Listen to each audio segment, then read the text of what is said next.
స్వీయ అనుభవంతో ప్రతిపాదించారు తప్ప ఆయన ఏదో పుస్తకం చదివి చెప్పారు అనడానికి, ఆయన సంతకం పెట్టడానికి కూడా ఎప్పుడూ ప్రయత్నం చేసినట్లు కనపడదు ఆయన చరిత్రలో. ఆయన ఏ పుస్తకం చదివినట్లు కనపడదు, ఈ పుస్తకం చదవండి అని ఎవరికీ చెప్పినట్లు కనపడదు. కానీ ఎన్ని చదువుకున్న వాళ్ళు కూడా ఆయన దగ్గరికి వెళితే మాత్రం ఆయన మాట్లాడితే ఇన్ని చదివాం కానీ మనకి ఇది అందలేదు అని అనిపించేది.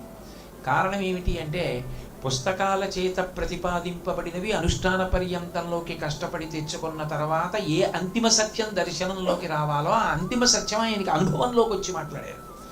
అందుకే అందరికీ కూడా సహజంగా గురువుగా నిలబడ్డారు. అందరికీ ప్రకాశాన్ని వెదజల్లారు. సూర్యుడికి చూడండి ఒక లక్షణం ఉంటుంది, ఆయనకి ఇది హేయ వస్తువు, ఇది పవిత్రము అని ఉండదు. ఆయన శవం మీద ఆయన కిరణాలు పడతాయి, గోవు మీద ఆయన కిరణాలు పడతాయి, అగ్నిహోత్రం మీద ఆయన కిరణాలు పడతాయి.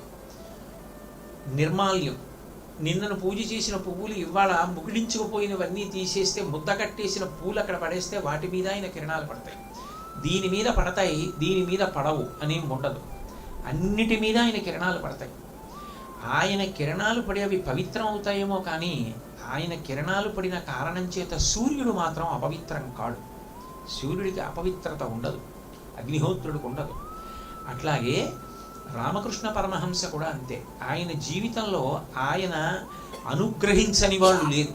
ఆయన దగ్గరికి ఎవరు వెళ్ళారో వాళ్ళందరూ అనుగ్రహింపబడ్డారు.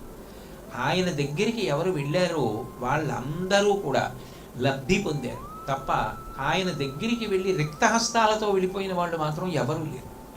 అది సూర్యుడికి ఏ లక్షణం ఉంటుందో, ఎటువంటి కాంతితో ఉంటాడో మా గురువుగారు అటువంటి కాంతి స్వరూపులు, అటువంటి తేజపుంజం.